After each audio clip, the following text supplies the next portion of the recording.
Setiap musim panas, kota Nanning berubah menjadi surga buah gratis.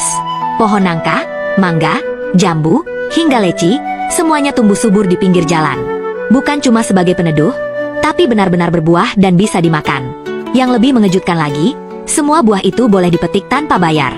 Ini bukan area perkebunan atau taman khusus, tapi trotoar, jalur sepeda, halaman kantor, dan bahkan di antara deretan pertokoan.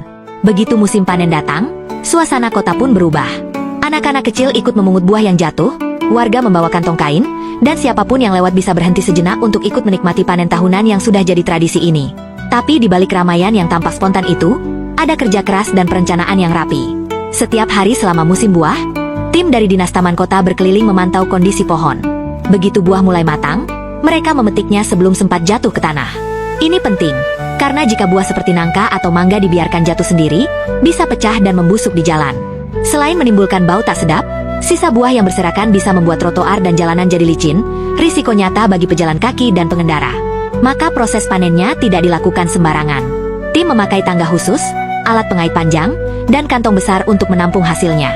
Panen ini bukan demi keuntungan ekonomi, tapi demi keamanan dan kenyamanan kota. Lalu, buahnya kemana? Di Nanning, hasil panen pohon kota tidak dijual. Pemerintah membagikannya secara gratis ke sekolah-sekolah, panti asuhan, rumah sakit, hingga rumah jompo. Sebagian lagi dibagikan langsung di lokasi panen, di pinggir jalan atau taman tempat pohon itu tumbuh. Warga bisa ikut ambil, asal tetap sopan dan tidak merusak pohon. Bahkan bagi warga yang sedang berjalan kaki, memungut buah yang jatuh bukan hal yang dilarang, selama tetap menjaga kebersihan. Ini menciptakan budaya saling menghormati, di mana warga tidak sekadar mengambil manfaat, tapi juga ikut merawat pohon-pohon itu dengan sadar. Dampak positifnya terasa luas. Dari sisi lingkungan, pohon buah ini membantu menurunkan suhu kota, menyaring debu dan polutan, serta menyediakan habitat bagi burung dan serangga.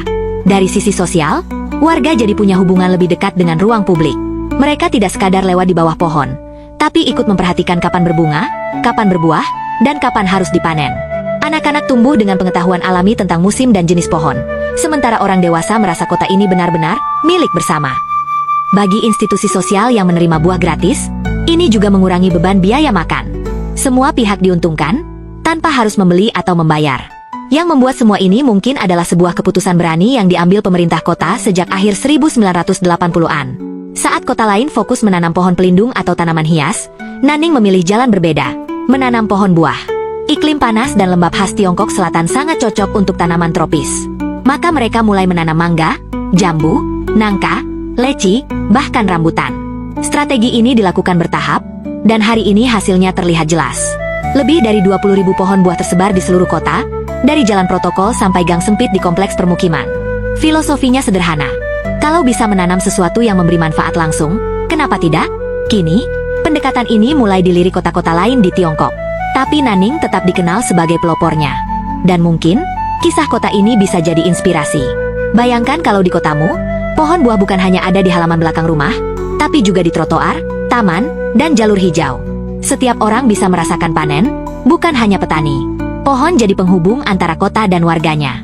Sebuah pengingat bahwa membangun kota bukan hanya soal infrastruktur, tapi juga tentang bagaimana menjadikan ruang publik terasa hidup, bermanfaat, dan benar-benar dimiliki bersama.